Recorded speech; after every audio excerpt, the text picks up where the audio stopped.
All right, let's do this. We are going to run a simulation on a massive new housing proposal, one that could literally shake the entire market to its core. The big question we're trying to answer is pretty simple. Is this a golden ticket to your dream home, or is it a carefully laid trap? Let's find out.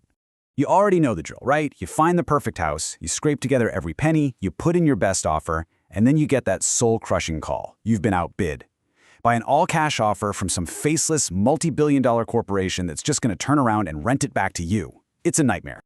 I mean, seriously. Just stop and think about that. What if you could just flick a switch and they were gone?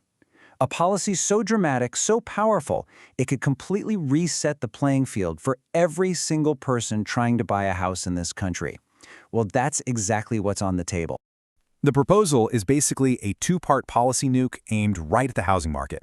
Step 1, you ban the big guys, the huge institutional investors, from buying up single-family homes. Step 2, you act the mortgage rates to force them down.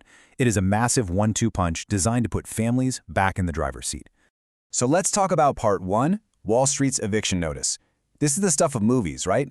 It's the classic little guy versus the suits showdown. The goal here is brutally simple.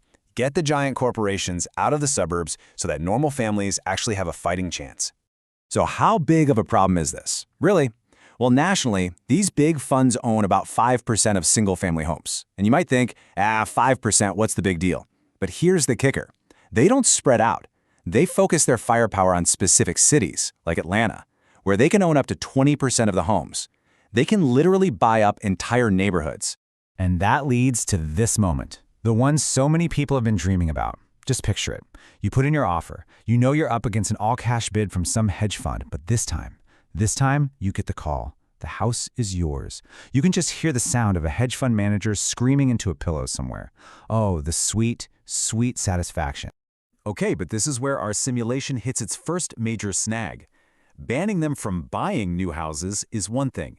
But what happens when a policy like this forces them to sell the hundreds of thousands of homes they already own?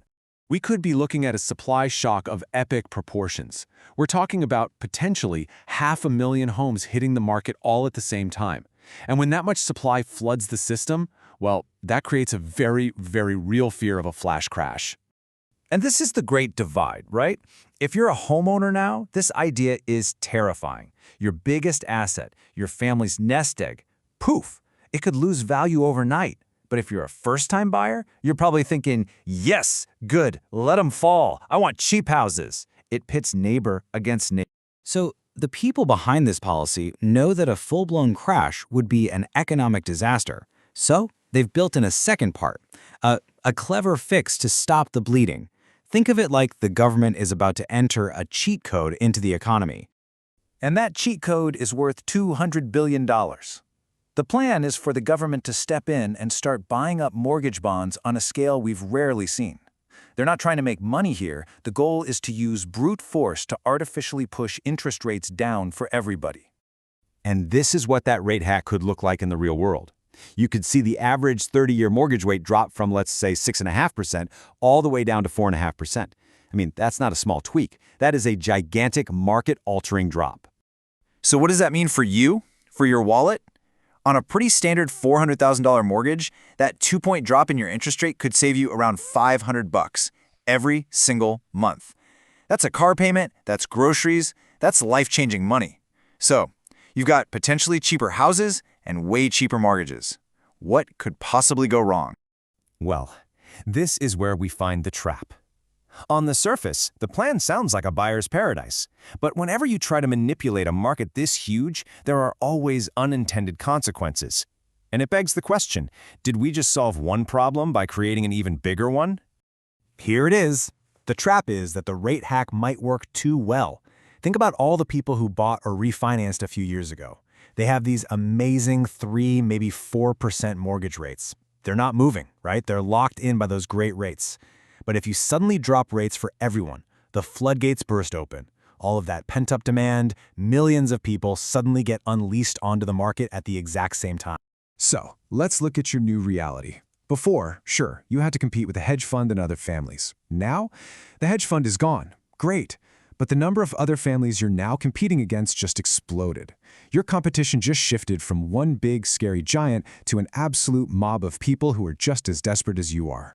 So the very policy that was designed to help families could end up starting a massive nationwide bidding war among those same families. Instead of a price crash, you get a price war, with house after house getting dozens of offers. And that leads to the key takeaway from this whole simulation. We might be trading a war against hedge funds for a war against each other. So let's land the plane here. After running through the investor ban, the supply shock, the rate hack, and the buyer flood, what's the final verdict? What does all this actually mean for you? It really breaks down pretty simply. If you're one of these big institutional investors, the message is crystal clear. You have a target on your back in the single-family home market. But if you're a first-time buyer, the advice is even simpler. Get your finances in order, get your pre-approval letter ready, and do it now. Because here's the bottom line. If a policy like this actually goes through, it will open up a golden window of opportunity for homebuyers that we have not seen in 15 years. But you have to understand that window is going to be crowded. The competition will be absolutely unbelievably fierce. You've got to be ready to jump. Which really leaves us with one final fundamental question. This whole simulation, this whole debate, it all boils down to a very simple philosophical idea about what a house is.